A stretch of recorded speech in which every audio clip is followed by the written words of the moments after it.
Ustoz, mana nima turtki bo'ldi sizga mana shu xalqni dardi bilan kuylashga? O'zbek ko'zi ko'r, qulog'i kar. Umuman ishlash kerak-da. Biz mustaqilmiz degan tuyg'u bo'lish kerak odamda. Nechtasi qamoqda o'lib ketdi. Nechtasi Amerikaga ketib qochib ketdi, o'sha yerda o'lib ketdi.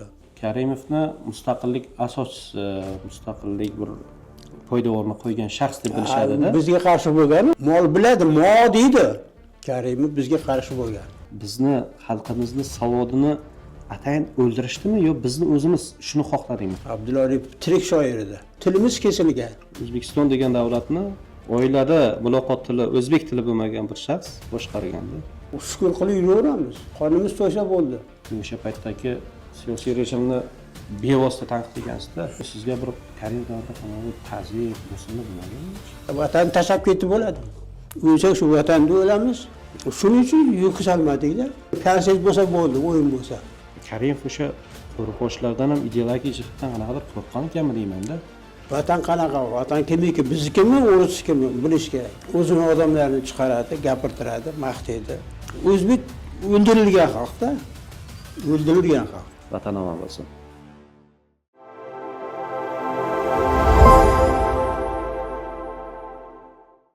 Tanangizni chiniqtirish uchun zalga chiqasiz. Ruhingizni chiniqtirish uchun masjidga. Xo'sh, aqlingizni chiniqtirish uchun-chi? Aqlingizni chiniqtirish uchun esa Zumar kitoblar do'koniga keling. Nima uchun aynan Zumar? Chunki bu yerda sizga tavsiya qilingan kitoblar o'qib bo'lganingizdan keyin yoqmasa, kitobni olib kelib, pulingizni to'liq qaytarib olishingiz mumkin. Bundan tashqari, har juma kuni turli kitoblarga aksiyalar e'lon qilinadi. Nima? Bu ham kam deysizmi?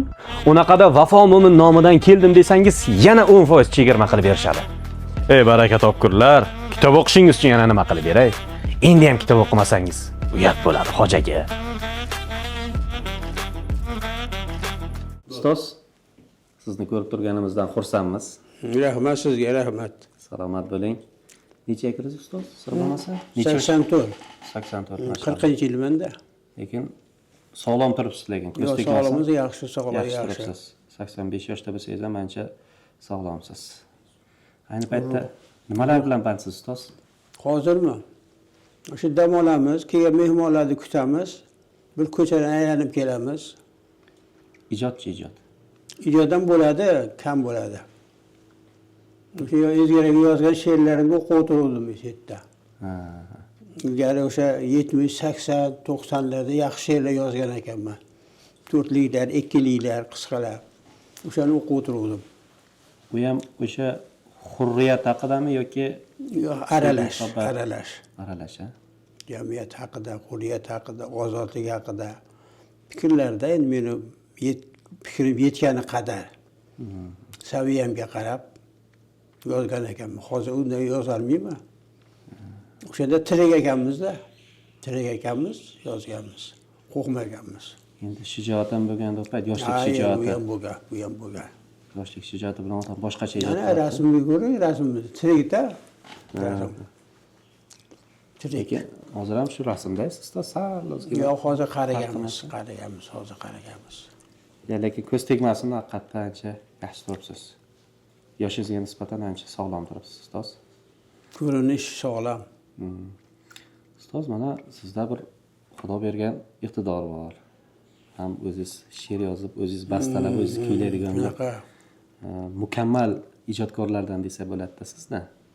Mana sizda imkoniyat bor edi-da, siz ham vaqtida kimlargadir paxta qo'yib, yoki o'ldim kuydimlardan aytib, mashhur bo'lib, bir shohona hayot kechirsangiz bo'lardi-da boshqa qo'shiqchilarga o'xshab. Nima uchun siz bunaqa bir mashaqqatli yo'lni tanladingizki, xalqning dardini aytib, nima sizga bunaqa turtki bo'ldi? Yursangiz bo'lmasdimi siz maza qilib, shohona hayotda? Yurardim, men unvonlar olardim, ko'patlar olardik. Shunga qiziqmadik-da biz. Haqiqatni aytaverdik, kurashaverdik. Shu ishimiz kurashdan iborat bo'ldi-da. Qo'limizdan hech narsa kelmasa ham shu kurash deb o'yladik shuni. She'r yozdik, kurash deb o'yladik. Harakat qildik, birlik tuzdik, birlik mana shu uyda tuzilgan. Abdurahim Po'latov rais bo'lgan, Muhammad Solih unamagan. U katta bilan oyna bo'lib qolgan Muhammad Solih. Hozir ham uni yomonlamaydi. Karimni yomonlamaydi.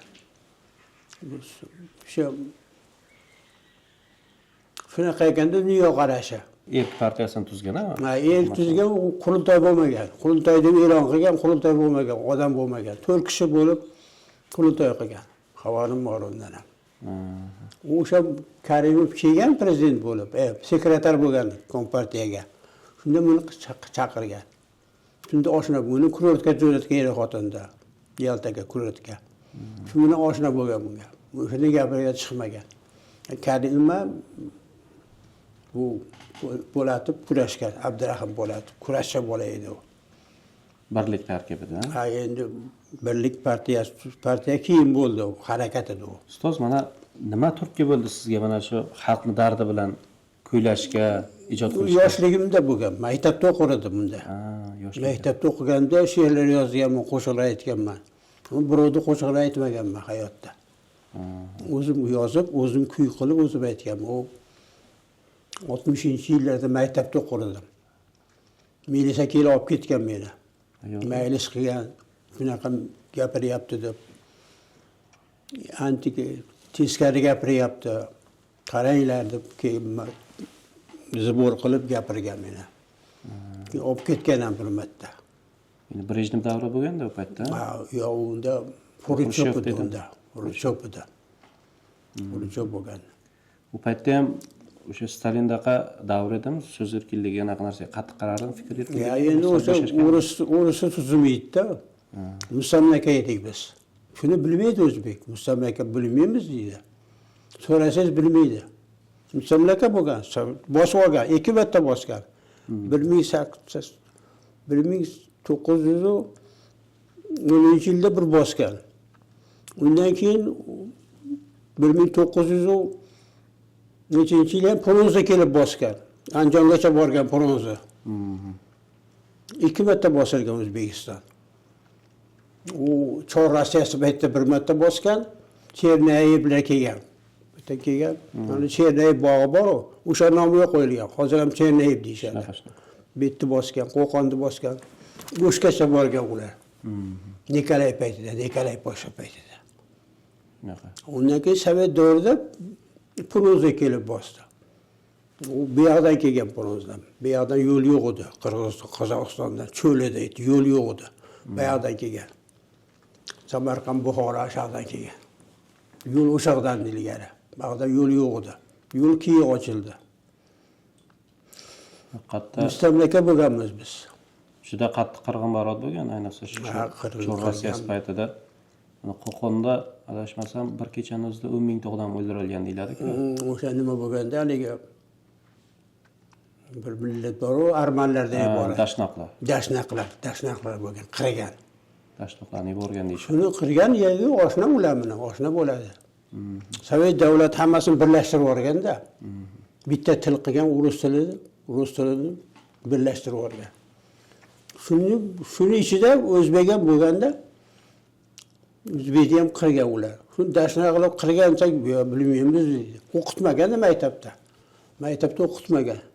Shu dashnaqlar kelib qirgan senlarni, dashnaq o'qitmaydi, bitta gapirmaydi. Shunaqa. O'zbek ko'zi ko'r, qulog'i kar xalq. Hozir ham mustaqilmiz demaydi. Mustaqillik o'zbek gapda bor, amalda yo'q-da. Odamlarimiz hali bir fikriy mustaqillikka erishmagan deyishdi. Yo'q. Nima aytib ishlash kerak-da. Biz mustaqilmiz degan tuyg'u bo'lish kerak odamda. O'sha yo'q bizda. Paxta endi hozir paxta kamladi. Paxta qullik ekan u. Yaqin Lenin aytgan paxta qullik ekan degan. Lenin aytgan bu gapda.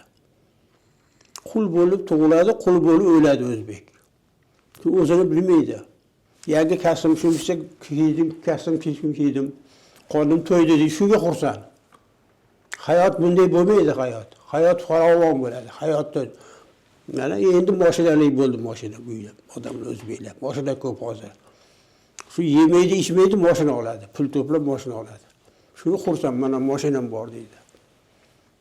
Shunaqa ustoz. Haqiqatda tariximizni bilmaymiz. Mana yaqingacha mana bu qo'shiq tarixini eshitdim, qarg'alar uchsa qaraylik Marg'ilon yo'liga. U o'sha Marg'ilonda bo'lgan qirg'in haqida ekan, o'sha Shu darajada bir qirg'in bo'lgan ekanki, atrof odam o'likdan to'lib ketib, sasib ketgan ekanki, o'sha hidi kelsa mast bo'ladi deydi-ku. O'sha o'likning hidini sassig'idan shunaqa mast bo'ladigan darajada bo'lgan ekanda. Biz endi uni Farruh Zokirovlar uni to'ylarda aytadigan sho'x qo'shiq qilib aytib yurgan ekan. Biz uni sho'x qo'shiq bo'lsa kerak, birorta xalq qo'shig'i bo'lsa kerak shunaqa deb o'ylab yurgan edik. Aslida u marsiya ekanda, ya'ni kim o'liklarga aytiladigan marsiya ekan. Hatto tariximizni bilmasligimizdan. Yo'q, siz ham noto'g'ri tushunibsiz. Yo'q. U mazikorga olgan. 16-17 Rossiyada qarag'ay kelsa o'zbeklar. Mazikor bozori bor-ku, mazikorga olgan. O'sha yerda aytgan. Meni andijonlik o'shlik odam yozgan buni. Aytgan. Qarg'aysa qaraylik Marg'ilonni yo'liga deb. Men gapirganman lentada, kasetada bor shu. O'sha aytgan. O'sha yetib kelgan betga shu qo'shiq bo'lib qoldi. Ohangi o'zbekchada qarag'alar tushsa qaraylik Marg'ilonni yo'liga deb o'zbekcha aytgan. Hozirgi qo'shiqlar chet elcha qo'shiqlar. O'shuning uchun xalqqa yoqqan, xalqda dardini aytganda u. Mardikorga olgan, armiyaga oladi-yu hozir. Uni shunday mardikorga olgan chor hukumati ularda. O'sha yerda Xudo berdi bir narsa familiyasi yozgan odamni. O'shani she'ri. Men aytganman o'sha lentada, kasetada. 80-yil edi ekan. Shuni odamlarga noto'g'ri tushuntiradi-da. Hozir gapirsam noto'g'ri, aytib bitta qo'rqim bo'lmagan. O'sha yerda bo'lgan. Mazikor bozori. Mana ustoz, shu o'ylayman-da doim. Chor Rossiyasi qulatilganidan keyin, inqilobdan keyin Turkiston muxtoriyati qurildi, boshqa bo'ldi. Biz o'sha paytda imkon bo'lmadimi bizga alohida bo'lib chiqib ketishimizga yoki o'shanga ham to'sqinlik qilgan ichimizdan kuchlar bo'ldimi yoki tashqi kuchlar ta'siri ostida mana shunaqa yana sovetlar tarkibiga kirib ularga qaram bo'lib qoldik. Nima deb o'ylaysiz? O'zbek qaqa boshlasa ketaveradi-da. O'zbek o'qimagan, ilm yo'q, daraja yo'q. Qul xalqda qul. Qulni qaqa boshlasa ketaveradi. Baqa boshlasa ham, aqa boshlasa ham ketaveradi qullar. Chunki qul ilmi yo'q, saviya yo'q, qaqa ketyapmizni so'ramaydi. Qaqa borasan bizni so'ramaydi. Til yo'q. Chunki nimani o'rgatsangiz shuni qabul qilaveradi. Nimani o'rgatsangiz, o'zbegim shunaqa. Chunki o'sha paytda harakat bo'lgan, istiqlol harakatlari bo'lgan, boshqa bo'lgan, lekin baribir o'sha sovet tarkibiga kirib ketgan deyman. O'sha sovet boshqarganda, sovet boshqargan. Sovet hukumati boshqargan. Undan oldin ham shunday bo'lgan. Undan keyin ham shunday bo'ladi. So'z mana Birlik partiyasi mana shu uyda tashkil topgan. Narigi mehmonxonamda qurilgan. Narigi uyda. Birinchi qurultoy shu yoqda bo'lganda, mana shu uyda bo'lganda demak. Ha, shu yerda tuzganmiz. O'sha 18 kishi kelgan. 11 kishi kirgan birlikka, tashabbus guruhiga, qolganlar kirmagan, qo'rqqan. Rassomlar bor edi. Rassomlar. Keyin kompozitorlar bor edi. Kirmagan ular, qo'rqqan. Hukumatdan qo'rqqanda. Bu endi nechinchi yil bo'lgan ustoz? Bu 88-yili. Qayta qurish payti. Sovet davri edi. Bu to'siqlar Sovet hukumati tomonidan boshqa narsalar bo'lmaganmi? Har holda Sovet hukumati bir zolim hukumat bo'lgan-ku. Zolim bo'lgan. Hukumatligini qiladi-da. Lekin o'sha payt muxolifatga qo'yib berganmi? Karimov unda mustaqil bo'ldik. Karimov 88 dan 89 ga kelgan. U ishi bo'lmagan boshida qarab turganda.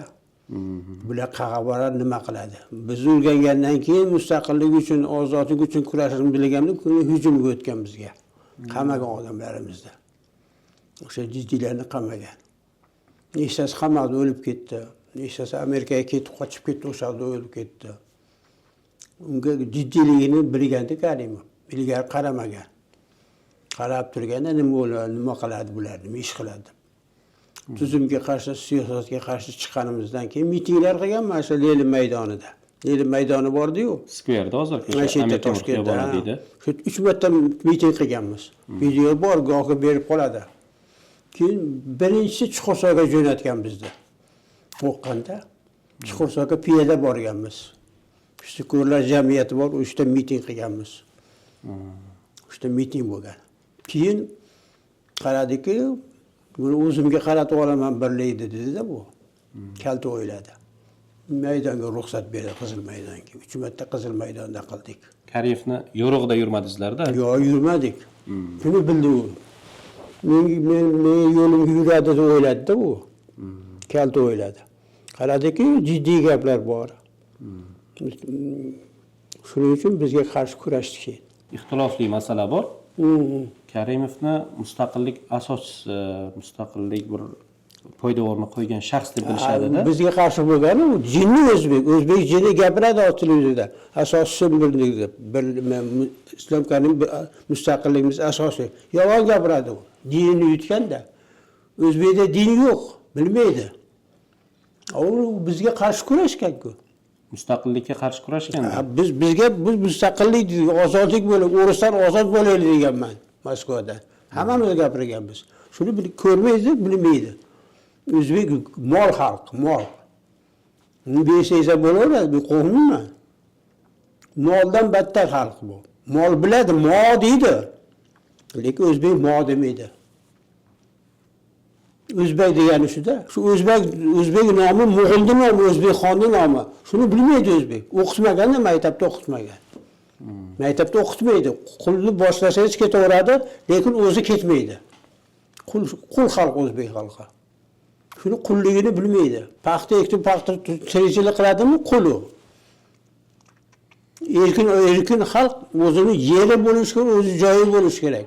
O'sha yerdan hosil olib, sotib tirikchilik qilish kerak. O'zbekda unaqa narsa yo'q. Endi hozir paxtani bir qismini yo'q qilibdi. Rahmat prezidentimizga. Shunaqa paxta qulligidan qutuldik menimcha. Paxta qulligidan endi to'lamas, bir 70% qutuldik. Chunki oldingidaqa paxtaga majburlab chiqarish, masalan, bizlar shaxsan chiqargan. Majbur chiqmaydi. Bu yerlarni bo'lib bergan odamlarga. O'zlari tirikchilik qiladi, sotib nima qiladi. Hozir paxta tergan yaxshi bo'lib qoldi, lekin yaxshi pul beryapti paxta terganga. Kam narsa qimmat bo'ladi-da, qadar qimmat bo'ladi. Paxta terganda yaxshi beradi. 200-300 ming pul topsa bo'lar ekanda paxta terib bemalol. 2000, 3000 berayotgan ekan kilosiga. Ha, u yaxshi unda. Mana endi o'sha videosini asos qilib ko'rsatishadi-da. Jumhuriyatimizda bugundan boshlab 1-sentabrni umumxalq mustaqillik bayrami deb e'lon qilamiz degan joyi bor edi Karimovda. Mana shu gapni aytgan, mustaqillikni shu odam bergan edi. Endi men tarixiy voqeani bevosita ishtirokchisi bo'lmaganman, siz bo'lgansiz. Bu majburligidan bo'lgan jarayonmi yoki Karimov o'zi ichki xohishi bo'lganmi, mustaqil bo'lishimiz kerak degan? Yo, majbur bo'lganmi sizlarning qistovlaringiz ustida? Yo'q, bu bizga qarshi bo'lgan. Karimov bizga qarshi bo'lgan. Mustaqillikka qarshi. Biz mustaqil bo'lsak, biz o'zimiz boshqarishimiz mumkin. U ketishi kerak u. U kommunist bo'lgan u. Shuning uchun u bizga qarshi bo'lgan. Mustaqillik e'lon bo'ldi. U Vyetnamda edi. Kelib bu yerda sessiyada gapirgan. Mustaqil bo'lib biz deganda qarsak cho'moq odamni. Qarsak cho'mishlarmi degan, yaqinda bering shuni. Televizorda. Qarsak cho'mishlar mustaqil bo'ldi degan. Tilning uchida e'lon qilgan mustaqillikni. O'zbek o'rganmaganda mustaqillik nima, ozodlik nima bilmaydi o'zbek. Hozir ham bilmaydi. Demak, asosan shu sizlarni Birlik partiyasini bir ahamiyati katta bo'lganda bu mustaqillik qabul qilinishida. Kimdir eshitgan, og'izdan eshitgan, televizorda bermagan. Televizorga chiqarmagan biz. Karimovda bunda. Kelayotgan oqimni qanaqa to'sadi? To'sib bo'lmaydi-yu. O'sha birlik ham to'sgan odamlar kelgan, million odam kelardi. O'sha maydonda miting qilardik. Viloyatda o'sha birlikchilik a'zo bo'lganlar kelardi, qolganlar kelmasdi. E'lon qilmaganda. Chunki e'lon qilish hukumat qo'lida. So'rovnoma o'tkazilgan ekan. SSR tarkibidan chiqamizmi yoki yo'q degan. Umuman butun Sovet davlatlari ichida shunaqa o'tkazilgan ekan. Eng ko'p O'zbekistonda ekan. Chiqmaymiz degan ovoz bergan 95% ekan. Shunaqa eshitganman men. Demak, o'zi xohlaganda shunaqa qullik hayotini. Qullik o'rganganda bu xalq, qul xalqda o'zi. Qul xalq. Eng kam Boltiq bo'yi davlatlarida bo'lgan ekan, o'sha Estoniya, Latviya, o'sha davlatlarda bo'lgan ekan. Ular aksincha chiqamiz degan ovoz bergan ekanda. Kurashgan ular. Haqiqiy mustaqillikka lekin ular xalqi bilan fikriy qalban xohlab chiqqanda. Ular ilmli, savodli xalqda ular. Yevropada ular. Ular tirik xalq. Biz o'lik xalq. Nima deb o'ylaysiz? Mana shu savod deyapsiz. Bizni xalqimizni savodini atayin o'ldirishdimi yo bizni o'zimiz shuni xohladingmi savodsiz Bizni bo'lishni? o'ldirishgan. O'ldirishgan. Mana Fitrat Qodiriy cho'lponlar tirik edi bular. Bularni nima qildi haligi jadidlarda yo'q qilib Sovet davrida. O'ldirdi biz, o'ldirilgan xalqmiz biz. Chunki mana o'sha Boltiqbo'yi davlatlari desak, o'shalar ham bir Sovet tarkibida bo'lganda, lekin ular baribir fikriy uyg'oq bo'lishgan bizga Chunki nisbatan. tirik xalq bo'lganda ular. Ular Yevropada tirik xalq bo'lgan ular. Ular xalq haqiqiy. Qachon xalq bo'lsa, "Ey sen olomonda Abdulla Arif Bekor aytganmagan?" Qo'shiq qilganman men. Abdulla Arif tirik shoir edi. Endi qolganlar o'yin qilar edi. Hukumatga yoqishchi o'yin qilar edi, medal olardi. Ustoz yaqinda o'zbek tiliga davlat tili maqomi berilganiga 36 yil bo'ldi-da. Adashmasam, bu hujjatni qabul qilinishida ham siz boshchilik qilgansiz. Mitinglarga chiqqansiz 89-yil. Hali ham o'sha videolar turibdi YouTube'da. Talab qilgansizlar qattiq. Mana oradan 36 yil vaqt o'tdi-da, lekin o'zbek tili hali bir davlat tili darajasiga ko'tarilgani yo'q. Nima deysiz mana shunga? Chunki yuqorida o'sha kattalar, o'sha Sovet Moskvaning odamlarida. Ular til o'zimizniki bo'lsa, hamma o'zbekcha bo'lib ketadi-da. O'rus o'zbekcha gapirsa tushunmaydi u. Shuning uchun o'ruscha gapirish kerak. Endi mayli, yuqorida ham qaysidir ma'noda aybi bordir, lekin o'zimizni ham aybimiz yo'qmi bu yerda xalq sifatida? Chunki oddiygina ko'chada deylik, boshqa rusiy zabonda odam kelsa-da, sizga murojaat qilsa, biror yo'l qayerda yo'q, boshqa soat necha bo'ldi deb so'rasa, biz o'zbeklar ham unga ruscha javob beramiz. Chunki tilimiz kesilganda, Moskvaga borib o'zbekcha gapirsa tushunmaydi. Po-ruski говори deydi. Ruscha gapirasiz. Tilimiz kesilgan. Tilimiz kesilgan. Shunga alam qiladi-da, o'zbeklarni qamayapti deydi-da. O'zbekcha gapirsa tushunmaydi. Ruscha gapiradi, chunki rus tili hukmron til. O'zbek nimada, Rossiya, SSRda. Hukmron. Hozir ham shunday. Yaqinda Facebookda bir maqolani o'qib qoldim. 40 yildan beri O'zbekistonda yashaydigan bir rusiy zabon fuqaromiz bor ekan, o'sha Rossiyaga borgan ekanda, nimadir jarayonda bir suhbat ketayotgan ekanda va undan turkcha gapirayotgan ekanda. Bizni O'zbekiston fuqarosi borib, nimadir so'ragan, turkcha javob berayotgan ekanda. Lekin u ruschasiga so'ragan ekan bizni fuqaromiz. O'zbekcha gapir, boshqa qil desa, men o'zbekchani bilmayman deyapti ekanda. Endi tasavvur qiling, u 40 yil O'zbekistonda yashagan. U Turkiyaga borib shunchaki ishlash mobaynida turk tilini o'rganyapti. Lekin 40 yil mobaynida o'zbek tilini o'rganmayapti. Bu ham menimcha shu katta muammo shu jamiyatning o'zida bo'lsa kerak. Jamiyatning o'zida. Chunki o'zimiz davlat tilini talab qilishni, ustuvorligini ta'minlashni bilmaymiz-da. Masalan, o'zimiz kelay, mayli shu ruscha menga gapirdi, mana ruscha javob beray. Eng yomoni mana bunaqa ruscha bilmasa bir uyatday his qiladi qanaqa. Shunaqa ojiz deyaveradi, ojiz. Ruschani bilgan zo'r, bilmagan ojiz bo'ladi bizda. Shunday. Uni qo'shnim o'zbekchani bilmasida. O'zcha gapirardi. Qizlari, bolalari. O'zcha gapirardi mana shu qo'shnim. O'zcha o'zbekcha gapirardi, o'zcha javob berardi. Mana shu o'zbek bu. O'zbek bo'lishida o'zbek yomon narsani darrov oladi o'ziga. Qul xalq, qul. Qul haqqa yetalasangiz ketaveradi-da, qul. O'zbek qulda. O'zimizni tilimizga o'zimiz past nazar bilan qarashimiz katta muammo. O'sha ojizligimiz yerda. Xuddiki so'zimizga ruscha qo'shib gapirsak, aqllidek ko'rinamiz boshqalarning aslida. Yoki ruscha gapirsak biz bir daraja ko'tarilganday his qilamiz o'zimizni. Shunaqa. Aslida bu o'zbek tilini agar biz davlat tili sifatida mahkam ushlaganimizda edi, o'ylaymanki mana shu biz o'zbeklar nima uchun birlashmaymiz degan savolning bir javobi ham mana shu bitta tilni atrofida birlasha olmaganimizda deb o'ylayman-da. Shunday. O'zi o'zbek tili davlat tili qabul qilingan. Qonun chiqqan. Hozir o'zbekcha gapirasiz, lekin o'risga o'zbekcha gapira olmaysiz. O'rischa gapirish kerak. U tushunmaydi. Говори по-o'zbekcha deydi, по-русски deydi. Chetda yashaydi, chetda tug'ilgan. Bitta mening doktorim bor edi, lor doktorim. O'lib ketdi, armaniy edi. O'zbekcha tushunmasdi. По-русски говорит edi. Chetda tug'ilgan, ota-onasi chetda bo'lgan, armani. O'sha poliklinika doktori edi, lord doktori. Men не понимаю dedi. O'zbekchani bilmaydi. Shunday ahvolda, shuni birov aytish kerak. O'zbekcha gapirib, O'zbekiston demaganda qo'rqadi. Ehtiyoj bo'lmaganda unga. Ehtiyoj ham bo'lmagan. O'zbekcha gapirishga ehtiyoj bo'lmagan.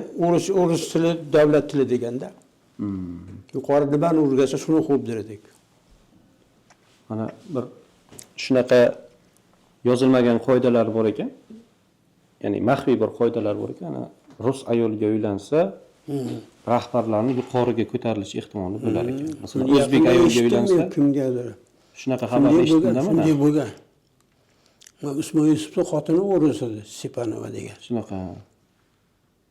Karimovning ham birinchi ayoli rus bo'lgan. Kim? Karimovning ham birinchi ayoli rus bo'lgan.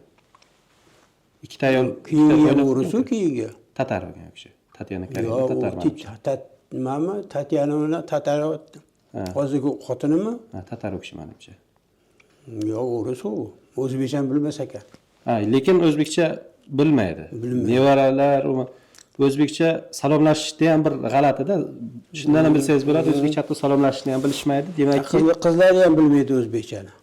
Bizni boshimizda shu 25 yil turgan bo'lsa shu inson butun bir oilasi bilan oilada bir ruscha gaplashib ketdi bo'lganda, o'zbek tilida umuman muloqot bo'lmaganda va bizni O'zbekiston degan davlatni oilada muloqot tili o'zbek tili bo'lmagan bir shaxs boshqarganda. Bu ham qaysidir ma'noda o'sha o'tgan davr mobaynida nima uchun rivojlanib ketmadik degan savolga bir javob bo'lsa kerak deb o'ylayman-da. Bizda savod chataqda savod. Milliyatchilik ham yo'q. Milliyatchilik yo'q. Shunaqa. Ojiz xalq, bizda ojiz xalq. Shunga shukr qilib yuraveramiz. Qonimiz to'ysa bo'ldi. Ilgari uy qurib bo'lmasdi Sovet davrida. Yani uyni onamning nomiga olganman shu uyni. Onamning nomiga. Onam pensioner edi. Shu nomiga OBX'lar kelgan. Uy olibsiz deb. Onam nomiga oldim, hujjatini ko'rsatdim, keyin ketishlardi deb ketishdi. Shu ichida bitta o'ris, bitta tatar, bitta o'zbek kelgan shu uyga. 66-yilda. Onamning nomiga pensioner onam qaraydi, indamay ketavergan. Ne uy qurish mumkin emas unda. O'zi hukumat uy berardi, dom berardi, domda yashash kerak edi. Sotsializm shunaqa bo'ladi. Sotsializm davlat boqadi, davlat ishlatadi, davlat idora qiladi. Hozir mustaqil bo'lganimizdan keyin erkin bo'ldik. Shu hozir kapitalizmni shamollari esib yuribdi. Ha, yuribdi. Harakat qilgan hozir yaxshi kam bo'lmaydi, xudo xolasa. 99-yil terakt bo'lgan-ku Toshkentda. Fevral voqealari deydi. Bo'lgan. O'sha narsani har xil talqin borda. Kimdir aytadi, o'sha paytdagi siyosiy hukumat uni Muhammad Solihga ag'darganda, o'shani izdoshlari qildi buni, terrorchilar qildi deydi. Yana kimdir aytadi, buni Karimov o'zining atrofidagi muxolifatni parchalab yuborish uchun qildi deydi-da. O'zi sizning qaysi birida jon bor? O'sha paytda endi baribir siyosatning ichida bo'lib turib kuzatgan kisiz. Haqiqatda uyushtirilgan holat edimi yoki bu Muhammad Solihga aloqasi bormi, buni bilmaysizmi? Hech kimga aloqasi yo'q, o'zlari kelgan haqdan. To'g'ri yo'ldosh rahbarligida kelishgan. Haqda turib nima qilgan? Bitta portlatishgan, buni Qizil maydonda portlatishgan. Kinolarda ko'rsatgan televizorda. U muxolifat aloqasi meni olib ketardi. Muxolifatni men olib ketadi, hamma birlashishni qamarida. U dindorlar qilgan. O'sha yerda kelgan, o'sha yerda yurib, o'sha tayyorgarlik ko'rgan, da'vat o'tib kelgan. Dindorlar qilgan. Terrorchilar qilganda? Ha, terrorist bo'lgan. Mana bu Andijon voqealari-chi, ustoz? Andijon voqealari o'sha dindorlar qilgan. Unday ham? Dindorlar qilgan. Lekin aksariyat qurbon bo'lganlar baribir xalqni chekiga tushganda, xalqning ichidan o'sha xalqni otganda, chunki o'sha xalqni otgan xalq unga qatnashganlar Amerikada hozir, Amerikada. Ketdi Yevropaga tushdi, Yevropadan keyin Amerikaga ketishdi. Asosiy ishtirokchilari qochib ketdi, lekin jabrni xalq ko'rdi-da. Jabrni xalq ko'rdi. Bir qo'shig'ingiz ham bor edi-ku, Andijonda qatl-om bo'ldi degan. Andijonda qatl-om qo'shiq qilganman. U 8 ta qo'shiq qilganman, shu bittasi mashhur bo'ldi. Andijonda qatl-om bo'ldi deb. Haqiqatda juda kuchli yozilgan. O'sha paytdagi siyosiy rejimni bevosita tanqid qilgansizda. Qarang ustoz, mana Karimovni bir juda qattiqqo'l, o'zini muxolifatchilariga, o'ziga qarshi turganlarga keskin shaxs bo'lgan deyishadi-da, radikal shaxs bo'lgan deyishadi-da. Siz shunaqangi qarshilik ko'rsatgansiz. Masalan, o'sha Andijonda qatl-om bo'ldi degan qo'shiqingiz ham juda qattiq she'rda. Masalan, prezident buyruqlaridan, kalashnikovlaridan degan xalq o'qib buyruqlaridan Andijonda qatl-om bo'ldi. Juda qattiq qo'shiqda bu. Aynan mana shunaqa narsalar uchun sizga bir Karimov davrida qanday ta'ziq, bosimlar bo'lmaganmi hech? Men ta'ziq bo'lgan, u eshigim tagida qorovul o'tirardi mashinada. SMB ham kelgan, SMB ham. 3 yilga shartli qamoq bergan menga. 3 yil har yil kun borib qo'l qo'yib kelardim, aytdi idorasi bordi militsiyada. Idora markazi bor, ustiga borib 3 yildan keyin ozod bo'ldim. Bu nima asos bo'yicha? Muxolifat bo'lganim, ko'p qo'shiq aytganim Karimovga. Ularda aytgan. Asos bo'lmasa ham oldin shu sud qilib bir balo qilganda, shunaqami? Qani ta'sir qilganda menga ta'sir qilgan. Nima tuzaladi degan, men tuzalmadim. Hozir ham g'oyibdan bo'lishi kerak. Uchastka o'ylar hushyor bo'ladi menga, qaraydi, gaplashadi.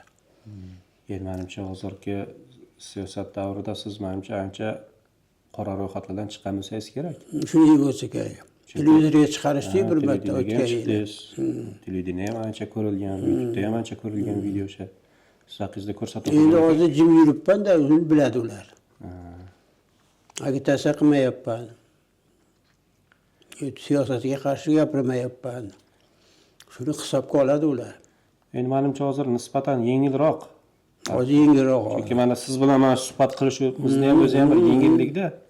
Masalan, Karimov davrida unaqa suhbatga bo'lib, mas'uliyatga kelolmasdim-da. Siz ham kela olmasidingiz, qo'rqar edingiz.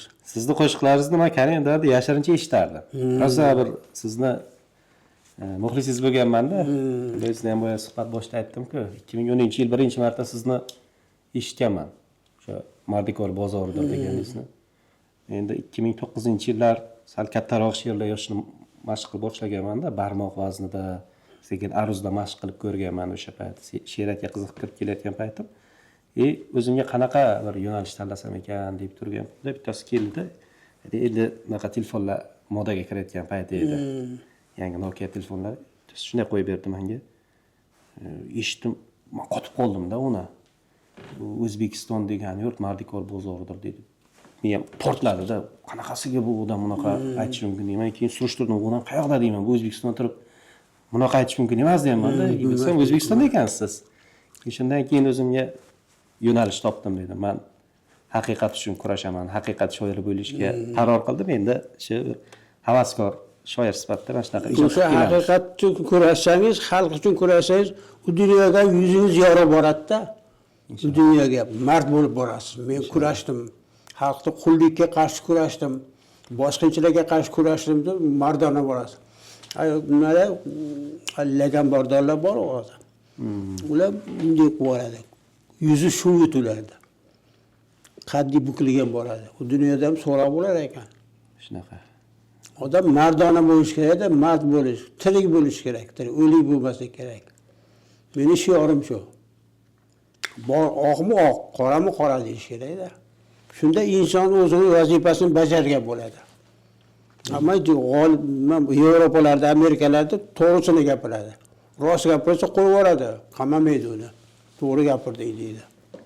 Demakki, haqiqatni gapirgan, zulmga qarshi turgan insonlar tirik, yuzlamachilar o'lik. O'lik.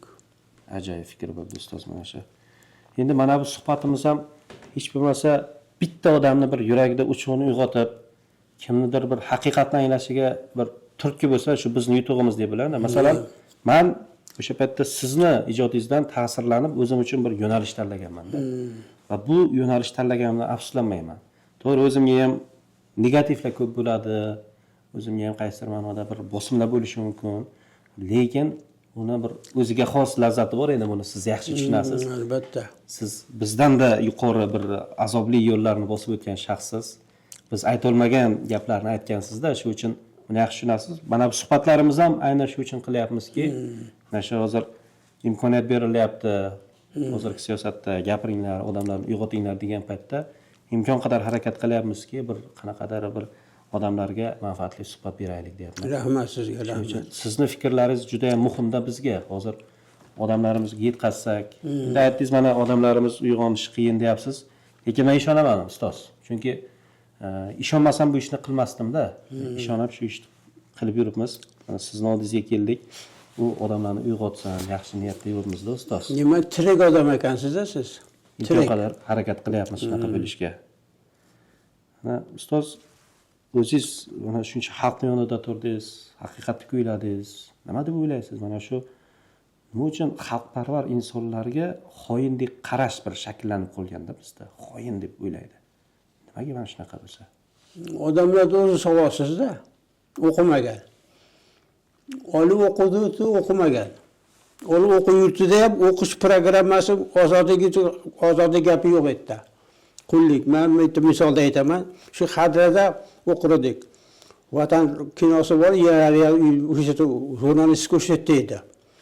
Bir Cho'lpon Qodiriylarni qamalib ketgan Ahmad Aliyev degan odam bor edi. U qamalni bitirib kelib biz o'qituvchi bo'lgan. Shu konsert bo'ldi, o'shda konsert bo'lardi. Nada fakultetda. Endi olim shoirlar kelardi. Biz tirik studentlar kelib o'tiradi. Shunda Cho'lponda qo'shig'ini aytdim. Qachon xalq bo'lasan, sen olaman deb. Yo'q, uni Abdulla Orif edi. Yo'q, Abdulla Orif Cho'lponda she'ri bor. Xalq dengizlar. Ha, o'shana. Konsert tamom bo'ldi, chiqib ketdim, domla kelib qo'lim yusadi. Dadaxon haligi xalq to'ngizni to'lqindirdi, qo'shig'ingizni kimni qo'shig'i, kimni she'ri dedi. Bilmayman dedim. Aytganman Cho'lponni she'ri. Shuni aytsam ishonmadim-da odamga. Aytmaganingiz to'g'ri qilasiz, yashang dedi. Ketdi. Qamalni ko'rib kelgan ko'zi ochilganda ulardi. Nega hozir ko'zi ochiq ko'rmayman. Aytdim, shoirlar shuni tanimaydi bayrog'da. Keladi, gap yeganmiz shoir yozuvchilar buni 70-chi, 80-yillarda. Tushunmaydi. Nima qilasan? Buni qo'shiq aytib qo'yib. Abdulla ham shunaqa degan. Amerikada ko'rdim, uning oxirida. Yig'ladi. Bekor qilgan ekanman. To'g'ri yursam bo'lar ekan. Yurtiga kelolmasdi betga. Turkiyada yashab yurgan, keyin qiz Amerikada o'sda ko'rgan, pitnik deyar ekan, o'zbeklar yig'ilib choy ichar ekan. Shu yerga chaqirishdi, men borib, u ham keldi. Gaplashib o'tirdik. Ikkalamiz birov bizni tushungan ham yo'q, biz bilan aralashgan ham yo'q o'zbeklar.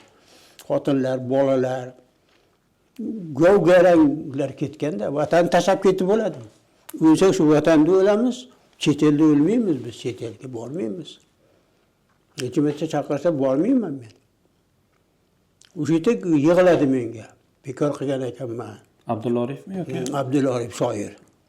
Abdulla Orif ham ketgandilarmi? Abdulla Orif ham ketgandilarmi? Ketgan edi. Bu Turkiyada 5-6 oy yotdi kasal bo'lib. Yurak kasali. Keyin Amerikada qizi yashar, qizi ketgandi, qizi erga tegib ketgandi. Shu kishi shu kasallik bo'yicha ketdi-a? Yo'q, Turkiyaga kasallik yotdi, tuzalmadi, Amerikaga borib, baribir o'sha yerda o'ldi. O'lganda ham boshqa bordi. O'sha yerda 96-yili. 2016-yilda shu nima qilgan Alloh xotirga. O'sha yerda o'ldi. U kishi Abdulla Oripov Karimov bilan yaxshi bo'lgan-a bir paytlar, menimcha. Yo'q, Karimov bilan boshda yaxshi bo'lmadi, keyin yaxshi bo'ldi. Yo'lda ochdi, kinolar qildi uni. Kinolar qildi. Endi buni KGB ham chaqirgan, kinoda ham chiqdi-yu, hali bir o'ziga o'xshagan bola rol o'ynadi. Endi she'rlar uchun taqibganda, she'rlar uchun.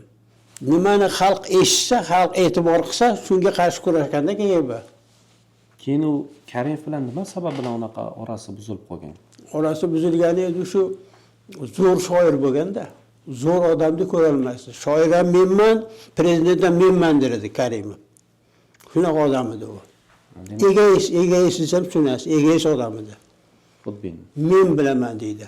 Men bo'laman, men prezidentman, men podshohman bu yerga deydi. Meni aytganimni qilasan, meni tan olasan, boshqani tan olmaysan dedilar. Karimov bilan ham gaplashganmisiz? Gaplashgan, mashinasi kelib olib ketgan.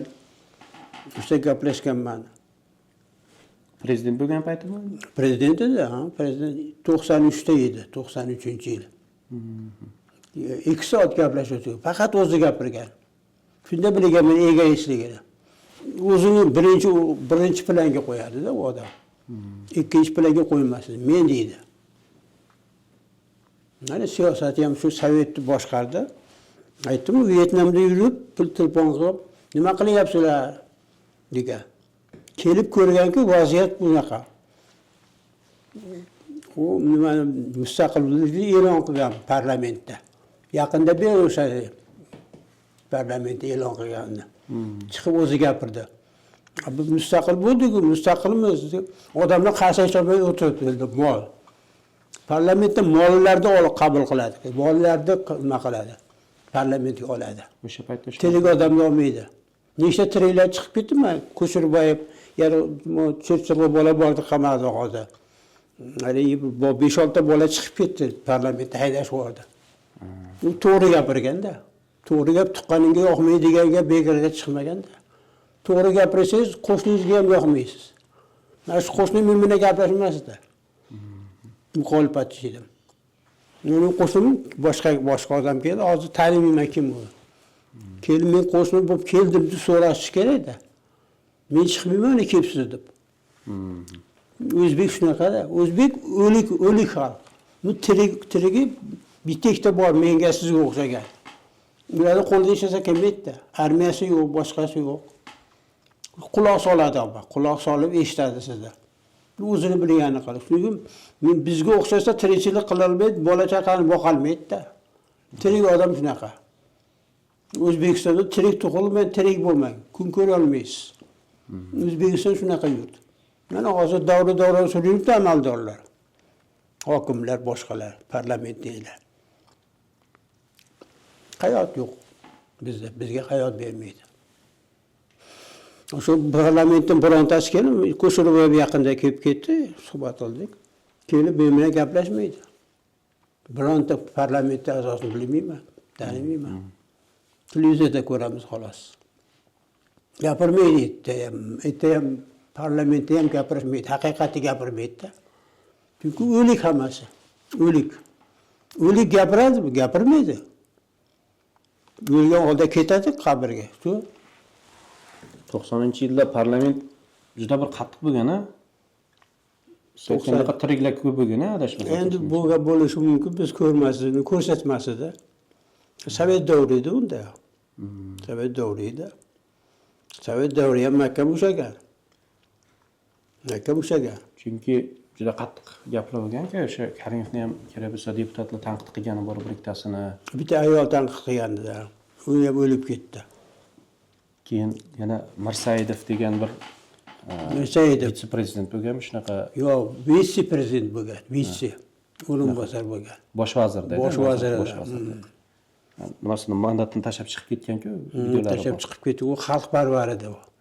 Xalqparvar, yaxshi odam edi. Bizni birlikka ham kelgan, bir-ikki majlis qilganmiz. Yana bir tashkilotlar tashkil qildik. Unga ham kelgan yaxshi odam edi. Ulpat odam edi. Mard odam edi. Uni ham otmoqchi bo'lishdi, otolmadi. Keyin o'lib ketdi. Tiriklarni o'ldiradi ular. Tirik odamlar qo'ymaydi. Chunki tirik odam uni tanqid qiladi-da, uni nimaligini, kimligini, darajasini aytadi yuziga. Xalq biladi, xalq ko'ngli qoladi undan. Shuni biladi. Tirik odam kerak emas O'zbekistonga. O'liklar kerak, o'liklar.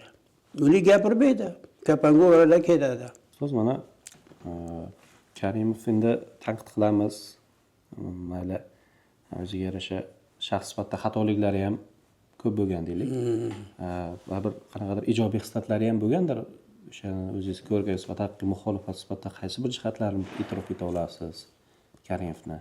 Uni nima tomoni, tirik tomoni ham masjidlarni buzdirgan. Masjid bor-ku, buzdirib yuborgan. Endi bu qurdiryapti hozirgi prezidentimiz. Quryapti. Zo'r masjidlar quryapti hozir. Masjidlar buzdirganmi Karim? Karim masjidlarni buzdirgan, dinga qarshi bo'lgan. Shuning uchun dindorlar yomon ko'rdi. Nechta dindor qamoqqa oldi. Ana u portlashni bahona qilib, qancha dinlar qamalib ketdi. Hozir ham qamoqda yotganlar bor Namanganda. Dinga qarshi bo'lgan. Hozir har holda sal Chunki u din kurashardi-da. O Andijonda harakat bo'lgan. Haligi bularning boshlig'i bo'lardi. Uni otishib yubordi uni. Yo'qolib ketdi. Qorasuvlik bir odam bordi mulla. Moskvaga ketayotganda olib qolib aeroportda otgan. Yo'q u odam. Bir xorazmlik bor edi, u ham yo'q. Dinga qarshi bo'lgan. Dinga qarshi bo'ladimi hozir? Hajga ham borgan Hajga ham borgan Karim. Karim hajga borgan deyishadi, haj qilmagan ekan. Nega kirgan ekanligi? Nasi bor u haramga. Kabani ichiga. Kabani ichiga kirgan ekan. Lekin namoz o'qimagan ekan. Shuni gapirishadi odamlar. Gapirishadi. Endi u kommunist bo'lgan, kommunist dinchi bo'lmaydi-da, Xudoni bilmaydi. Birlik partiyasida ham Karimov tarqatib qanaqa necha yil Endi Birlik partiyasini Karim tuzdirgan. Birlikni bo'lish kerak edi, parchalash kerak edi. Shuni qilgan u. Nima biz deydi, Muhammad Solih ajratib olib partiya tuzasan degan. O'zi qabul qilgan Karim buni. Qabul qilib, sen o'sha birlikdan chiqding, partiya tuzasan degan. Partiya. Bu unamaga birlik ve ilk xalq harakati edi. Keyin partiya tuzishdan oldin partiya bo'ldi bu. O'sha ilk Muhammad Solih. Buni oshna edik Muhammad Solih. Hozir ham yomon demaydi uni, maqtaydi. Lekin bir videolarni ko'rganim, 10 yilcha oldimi, shunaqa ko'rganim, Karimovni rosa qattiq tanqid qilardi o'sha Karimov davrida ham. Uni YouTube'lardan ko'rardim-da. Karimov davrini o'sha paytda Turkiyada yurardik-ku. Hozir ham Turkiyada. Shu tanqid qilardi lekin bir ikki ko'rganimda. Endi keyin tanqidlagan so'ng keyin. Boshida tanqid qilmagan uni. Boshida tanqid qilmagan. Chunki unga partiya osh degan, o'zi yoniga olgan, uni parlament nimaga prezidentlikka nomzodni qo'ygan Karimov Solihni. Nomzod bo'lgan. Xorazmdan 7% ovoz olgan, qolgan joydan ovoz ola olmagan. Undan keyin ketgan u. Ketgan o'sha. Birinchi bo'lib o'sha ketgan. Abdurahmon Po'latov keyin ketdi. Ustoz, mana mustaqillikka erishganimizga 30 yildan oshdi-da. Bu davr mobaynida masalan Yaponiya, Singapur, Janubiy Koreya degan davlatlar eng qoloq davlatlar qatorida, eng rivojlangan davlatlar qatoriga chiqdi-da. Mana shu bugungi kunda biz rivojlangan davlatlar qatoriga kira olmayotganimizni sababi deymizmi, aybi deymizmi? Aynan qaysi tarafda hozir oqsash bo'lyapti sizningcha? Bu xalqning muammosimi yoki o'sha amaldorlardagi muammomi? O'sha amaldorlarda gap. Taraqqiy etish uchun o'zidan chiqqan narsani o'zi sotish kerak. Biz o'zimiz sotmaymiz. Ivanova shahriga paxtamiz ketardi, Ivanova. Katta zavod bor edi. O'shadan chiqarib, chit qilib, material qilib bizga sotardi uni. Bizni paxtamizdan bo'lgan u. Bizga tekinga berish kerak. Tekin bermasdi bizga, sotardi. Chaqovchi bo'lganda u Sovet hukumati. Chaqovchilik bilan boshlaydi. Xalqqa tekka kelgan daromaddan bir qismini berardi, qolganini bermasdi. Och boshqalardi. Och boshqalardan qoch boshqalardan degan gap bor. O'zbekistonda boshqa davlatlardan och boshqasi Yevropa, Latviya, Litva, Italiyaga chiqib ketdi. Ular tushungan xalqda, bizniki tushunmaydi shuni. O'sha Sovet Moskva poytaxtimiz, o'sha Xrushchev, Brejnev,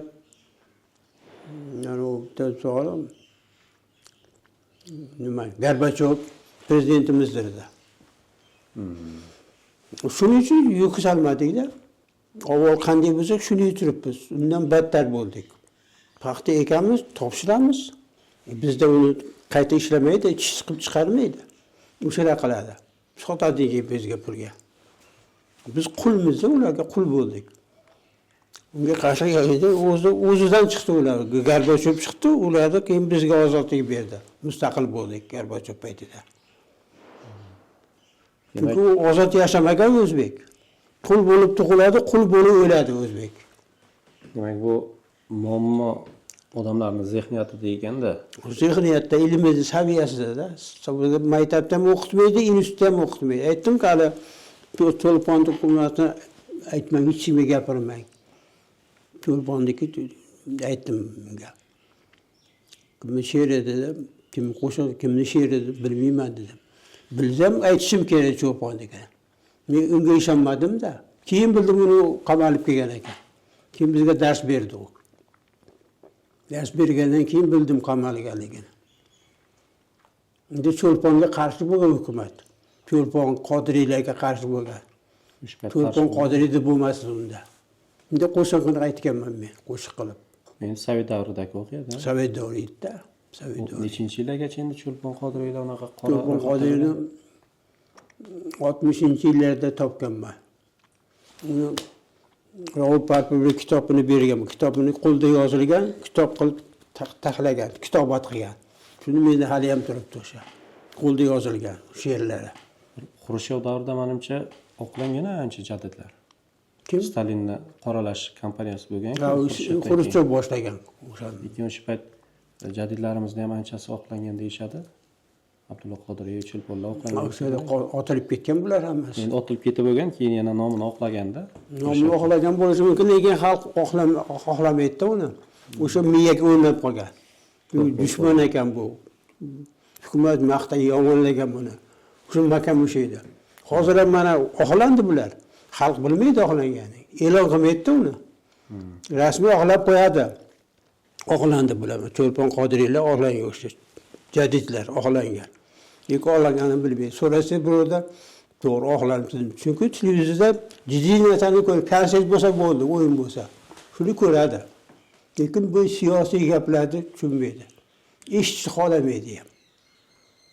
Haqiqatda mana bu yaqingacha qo'rboshlar bor edi. Ozodlik. Juram oqlandi. Ishtirokchilari bo'lganlar. Endi oqlanyapti deb aytaman, mustaqillikka erishilmas. Shuncha yil o'tibdi, lekin ularni oqlash haqida hech kim o'ylamagan ekanda. Endi 20-yildan oqlandi. Qo'rboshlar 20-yildan oqlanyapti. Sekin-sekin hali to'liq oqlangani yo'q, hammasi. Aytaman, mustaqillikka erishman bularni oqlamaganmiz. Demak, Karimov o'sha qo'rboshlardan ham ideologik jihatdan qanaqadir qo'rqqan ekanmi deyman-da. Endi qo'rqadi-da. U Sovet davri bo'lgan unda. Bu ozodlik harakati vakillari bo'lgan-ku endi qo'rboshlar. Vakillari bo'lgan, kurashgan bu davlatda odamlariga, masalan, xonlarga, boklarga, sovet odamlariga qarshi kurashgan ular. Haqiqiy kurashchilar. Ular hozir qolmadi. Hammasi otvordi yig'ib, otilib ketdi, yo'qib ketdi. Avlodlari endi yuzini chiqaryapti. Masalan, Qo'qonxon, Xudoyorxonda avlodlari bor chetda. Endi ko'rinyaptilar. Endi shuni avlodimiz Xudoyorxonda deb. Yaqinda ham xabar topdim. Sevara Nazarxon degan qo'shiqchi bor. O'sha Xudoyorxonni o'shani nevarasi. 5-mi, 6-chi avlod nevarasi ekanda. O'rischa aytadi qo'shiqda. Ohangi ham o'rischa. O'risga yo'li yurganda, o'ris yo'li yurib, hamma o'ris bo'lib ketgan. O'zbekcha zo'r qo'shiqlari bor, lekin o'zbekcha ham. Ikki tilda kuylaydi, o'zbekcha ham, ruscha ham, lekin asosan menimcha o'zi ham qirg'izga o'xshaydi. Shu rusiy zabon menimcha o'zi asosan. Rusiy zabon. Rusiy zabon asosan. Qaytlarda yashirinib yurgan ular endi hozir mustaqil bo'lgandan keyin hozir endi chiqa boshladi. Shuncha mashaqqatli hayot yo'lini bosib o'tdingiz. Afsuslamaysizmi shu yo'lni tanlaganingizdan? Yo'q, afsuslanmayman. Men to'g'ri qilganman, to'g'ri bo'lyapti. Keyin to'g'ri bo'lishi mumkin, lekin xalq o'z shakllanib bo'ladi. Shu avvalgi ahvoliga tushadi. Yani hozir men necha yil bo'ldi mustaqil bo'lgan, hali ham shakllangan yo'q. Chunki o'qitish shunday bo'lyapti, o'qitish. Universitetlarda to'g'ri gapni gapirmaydi. Biz to'g'ri gapni gapirsak hay deydi. Hukumat bor deydi. Bu qo'rquvni endi qanday qilib yo'qotsak bo'ladi, ustoz? Balki butun umr bunday qola olmaymiz-ku. Qanday qilib sizningcha? Mana siz o'zingizda shu qo'rquv yo'q-da, haqiqatni gapirish. Boshqalar mana shunaqa sizda bo'lishi uchun nima qilish kerak? Endi qo'rqoq tug'ilgan, otasi ham qo'rqoq bo'lgan, onasi ham qo'rqoq bo'lgan. Qo'rqoqdan qo'rqoq tug'iladi-da. Ularni o'zi odam sanash kerak emas. Yurtini tanimaydi. Tili yo'q, tili zaboni yo'q. Odam emas, u mol. Mola mo deydi, o'zbek mo demaydi-da. O'zbek mo demaydi. Chunki tug'ilgan shunday. Qonida yo'q ozodlik. Hurlik qonida yo'q. Qonda bo'lganda gapirardi, betda gapirardi. Hozir ham gapirmaydi. Balki bu muammolarimizni ildizi shu ta'limdadir. Ma'lum ministrligidan, oliy ta'lim ministrligidan shunday aytadi, programma keladi. Shu programmani o'tadi. Programmadan chekka chiqsa haydab yuboradi uni. Ko'rganmiz-da ko'zimiz bilan. Hozir o'qituvchilar savodli emas. Shu hukumat nimani bersa, shuni gapiradi. Biz mana birlashmaydi o'zbeklar, boshqa deb ko'p ta'kidlaymiz-da. Nima qilsak bo'ladiki, bu bir xalqni birlashtirsak, nima bizga to'sqinlik qiladi birlashishimizga? Shu birlashish uchun birlikni tuzlik birlashmaydi-da. Shu vodiydan keladi 5 ta 6 tasi qurultoy qilsak. Bag'ladan kelmaysa, Qashqadaryodan bitta 2 ta odam bo'lardi. Buxorodan ham 1-2 ta odam bor, ular qamalib chiqdi. O'sha Shaprikor rayonida bor edi, o'qituvchi bor edi. Qolganlardan kelmagan bizga. Chunki propaganda qilish kerak-da. Propaganda qilsangiz odamlar eshitadi bor ekan shuna deb keladi. Shu minglab odam bo'lgan a'zo. Lekin Yog'oqdan kelmagan, Toshkentdan bo'lgan, Toshkentdan bo'lgan odamlar. U ham kelib, shunaqami deb ketgan. Ular ham savodsiz ko'pi, savodsiz. Vatanni tanimagan odam savodsiz hisoblanadi-da. Vatanni tanish kerak. Xalqni tanish kerak. Xalq qay ahvolda? Nima qilish kerak? Vatan qanaqa? Vatan kimniki? Biznikimi, o'risnikimi? Bilish kerak. Bilmaydi o'zbek. Hozir rus bolasi juda ko'p. Mana qo'shnim o'rischa gapirardi. Gapirsa o'rischa javob beradi. Qo'shnim bor edi.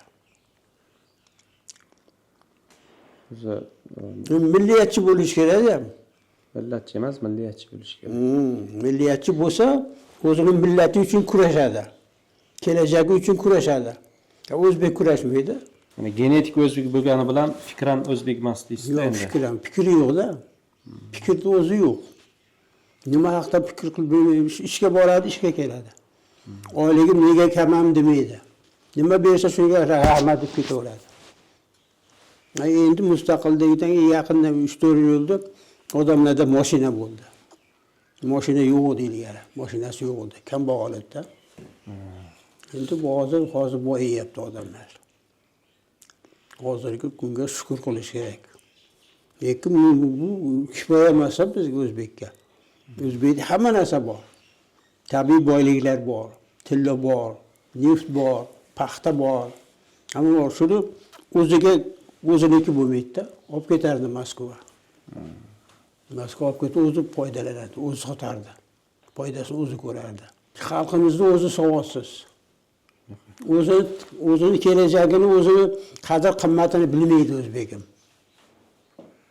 Endi sodda xalq. Endi xudo xolasa mana ustoz, mana shu suhbatlarimiz baribir o'zining samarasini berishi kerak. Suhbatlasam buni ko'rmaydi o'zbek. Kino ko'radi. Ko'radiganlar bor ustoz. Bitta ko'rishi mumkin. Kamda ular. Men sizni videolaringizni kuzatib chiqdim, tahlil qilib chiqdim.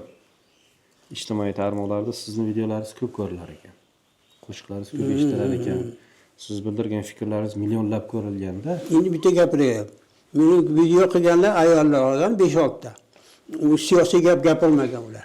Yo'q, siyosiy gaplaringiz ham bor ekan. Abdulaziz degan bir u avvaliga birlikchi edi bola, o'lib ketdi u. U Chorvoqda qilganmiz, yaxshi gapirgan ekan, bu yaqinda ko'rdim. Birlikchi edi, birlikda kinosida ishlagan, haydab olgan birlikchi bo'lganligi uchun.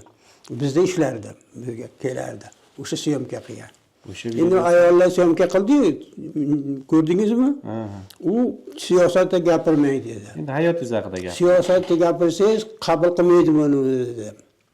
Ularda idorasi bor ekanmi? Qo'ymaydi dedi.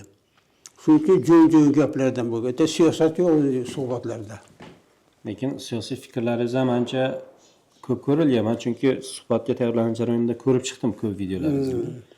Yaxshi ko'rilgan. Demak, xalqda haqiqatga qiziqish bor hali ham. Qiziqish bor, amal yo'q-da.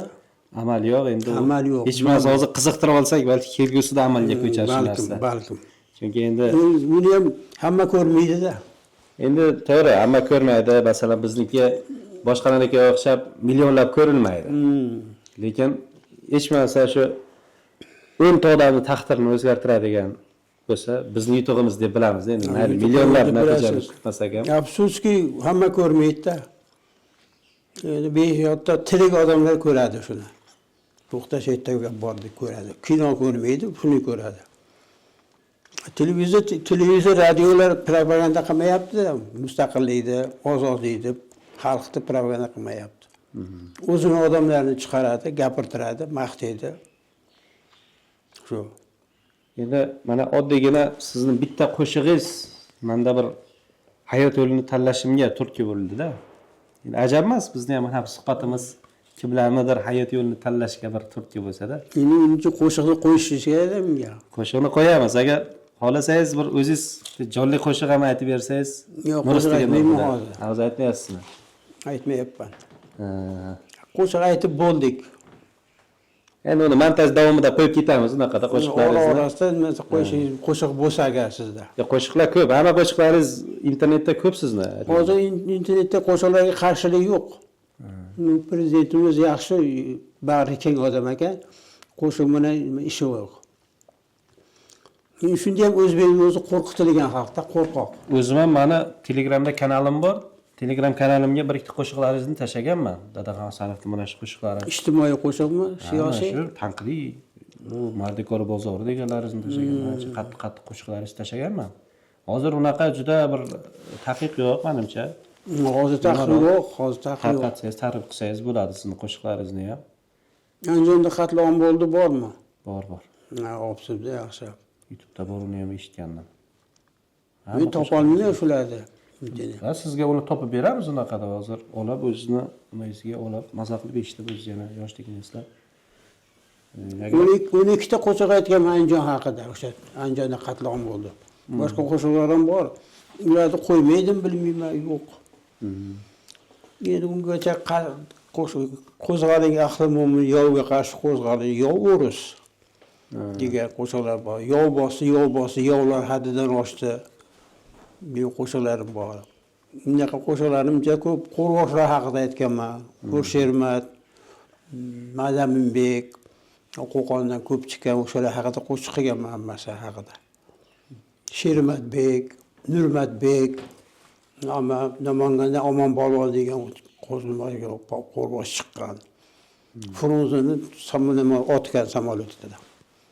Poyezdiga o'q otgan Omon Polvon. Frunze chetdan Andijonga ketayotganda poyezdni otgan. U qochib qutulgan poyezdga. Shular haqida qo'shiqlarim bor. Qo'yilmaydi. Yo, Xudo xolasa bu qo'shiqlaringiz barhayot qo'shiqlar yaratdingiz. Qo'shiq qilganda ham xalqning dardini olib chiqqansizda. Ilgari odamlar men to'yga aytardi Farg'onada. Qo'shiq eshitmasdi. Shu gapimni eshitadi. Gapimni eshitadi. Gapingiz uchun keldik. Bizga qo'shig'ingiz kerak, biz gapingiz kerak, gapiradi. Inqilob to'g'risida, ozodlik haqida gapirardim. Ularni ham keyin qamab boshqa qilib yo'liga solib oldi. Hozir qiziq qillar kam juda ham. Bitta qiziqish mumkin. Tirik tug'ilganlar tirik bo'ladi, o'lguncha tirik bo'ladi. O'lik tug'ilganlar o'lib ketaveradi. Bundan gap chiqmaydi mana. O'zbek o'ldirilgan xalqda, o'ldirilgan xalq. Bu tirilmaydi. Agar otasi tirik bo'lsa, onasi tirik bo'lsa, tirik tug'iladi. Endi o'lik tug'iladi-da ular. O'zbekni o'g'ati bo'lmayapti. Chunki hukumat, partiya, siyosat boshqa, bizning gapimiz boshqa-da. Ikki odam. Bitta bo'la olmaydi u. Ya Xudo xolasa aytaman-ku, men bir hayotga pozitiv ko'z bilan boqaman doim. Yaxshi umidlar bilan boqaman. Xudo xolasa o'zgarish bo'lishi kerak. Mana shuncha harakatimiz ham bir zoyi ketmaydi degan umiddaman. Men suhbatimiz ham hali anchaga menimcha manfaatli bo'ladi. suhbatimiz ham xudo xohlasa bir ko'pchilik ko'radi. Bu internetda chiqmaydimi? Chiqadi. Internetga. Qaysi kanalda? O'zimni Vafo Mo'min degan profilim. Vafo Mo'min? Ha, Vafo Mo'min. Bundan tashqari Vatanparvar degan bizning YouTube'da sahifamiz bor. O'sha Vatanparvar degan sahifamizga ham yuklaymiz. Endi sizga bitta gapim bor-da. Shu hayotga yuzaki qaramang. Chuqur qarang. Lapatkada chuqur kovlasa turpoqni ko'p olasiz, shunga o'xshab siyosatga ham chuqur qarang. Jiddiy bo'lsa ishingiz, jiddiy kurashingiz jiddiy bo'lsa, bir narsaga erishasiz. O'yin qilsangiz xalq biladi. Shunaqa. Yani hozir qancha kurashchilar bo'lgan, Solim biladi, Abdurahim Po'latov, boshqa bilmaydi xalq. Chunki propaganda qilmaydi. Chunki ulardan gap chiqmagan. O'yin qilgan ular, o'yin. O'yin qilganligi uchun uni xalq tanimaydi. Lekin qo'shiqqa tushunar ekan, men tushunyapman. Siz ham tushunib keldingiz. Jiddiy qarash kerak. Yuzaki qaramang. Jiddiy qarasangiz g'alabaga erishasiz, bir narsaga erishasiz. Va sizga ergashadi odamlar. Jiddiy odamlar sizga yaqinlashadi. Sizni taniydi. Asosiy maqsadimiz ustoz o'zi tanilishi ham yoki kimlardir ergashtirish ham emas. Asosan shu odamlarimiz qo'rquv instinktidan voz kechsa, hur fikrlashni boshlasa, ana shunga qo'rqoq xalqda qo'rqoq xalq. Ana shu qo'rqovlikni yo'qotmoqchimiz. O'sha qo'rqoq qadimdan 200-300 yil. Yana qanaqa bir yurakdagi gaplar bo'lsa, bir kelajak avlodga qoldiradigan bir yuragning tub-tubida gaplar bo'lsa aytsangiz, o'shalarga demoqchiman, sizga hozir aytgan gapni gapirmoqchiman-da. Mahkam bo'ling. Vatanni himoya qiling, vatanni taning, vatanni avlodni, o'zbek xalqining kelajagi uchun kurashing demoqchiman. Sizga ham shu gap. Kurashing. Kurashsangiz nomingiz ham qoladi, nomingiz ham chiqadi. Va kelajak men bulardan olib kelib qo'ydim. Yubileyimga berishgan, olib kelib qo'ydim. Shular. O'sha jadidlar shular. Olib kelib ro'barimga qo'yib qo'y. Hozir eslab turaman shularni. Shularni eslayman. Shularga o'xshab qolasiz-da siz. Tarixga qolasiz, nomingiz qoladi. Inshaalloh. Kurashgan uchun qolganda nomlar bilmay, avlod-avloddan o'tadi bular. Abdulla Qodiriyda yozuvchi yo'q hozir. Cho'lpondek shoiri yo'q, Usmon Nosirday shoiri yo'q hozir. Ko'p odamlar shuni chiqargan, men rasmni ham qo'yibdi. O'sha yubiley yozuvchi sayozda yubileyim bo'ldi meni. O'shanda berdi, yana bittasi bor orqada olib kelganman, qo'yib qo'yganman. Eslab turaman shularni ko'rib. Shularga o'xshayin deyman. Ular kurashgan haqiqiy, mustaqillik uchun kurashgan. Shunaqa. Shularni qamab oldi hammasini. Otib yubordi. Usmon Nosirni nimasini xabari nimadan Rossiyada qabri bor ekan, hozir endi ko'rsatyapti televizorda. Ko'rdingizmi o'zingiz? Topishda bir xaroba bo'lib yotgan joy. Xaroba tozalashib o'zbeklar borib. Shunaqa. Sinisi bordi, o'lib ketdi, ikkita sinisi bordi. O'sha sinisini bolalari bor hozir Usmon Nosirda. Ham zo'r shoir bo'lgan ekanda.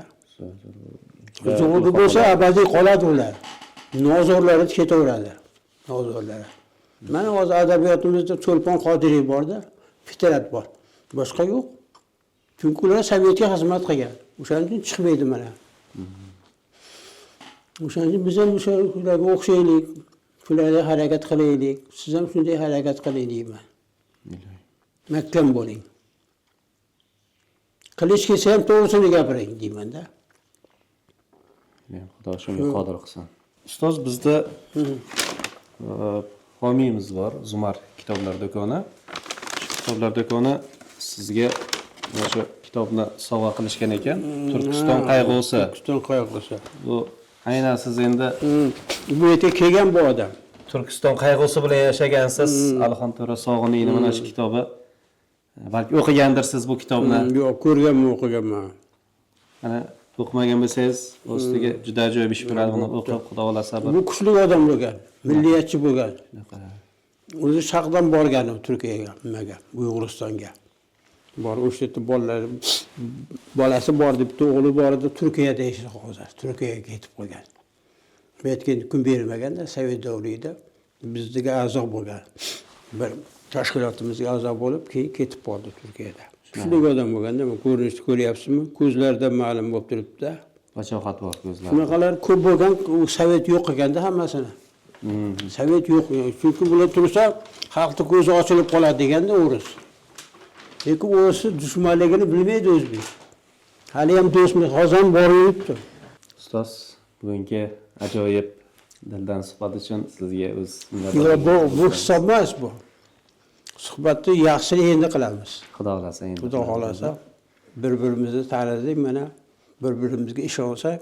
Ustoz, bugungi mazmunli suhbat uchun sizga o'z minnatdorligimizni bildiramiz. Sizga ham rahmat. Salomat bo'ling iloyim. Rahmat. E'tiboriga olib kelibsiz, rahmat. Sizga omad tilayman. Rahmat. Muvaffaqiyat tilayman. Xalqimiz uchun, millatimiz uchun omon bo'ling. Hamisha shunday otay deyapsizlar. Shunday keting. Qaytmang orqaga. Shunda biz siz taniymiz sizni.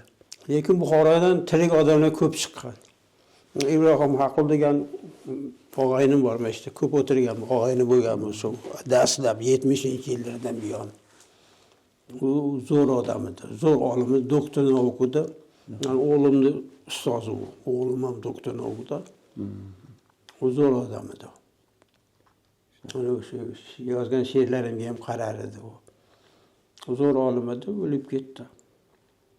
Oborib ko'mdik. O'sha Shafrikonga ko'mildi, qabristonga. Zo'r Ibrohim nima? Rashidov qudasi bordi. Hali aytdingiz-ku, Mo'minov. Ibrohim Mo'minov.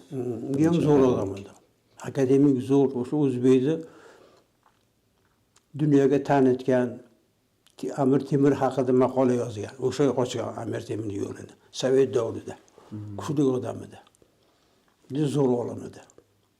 Nomer 1 olim desam adashmayman.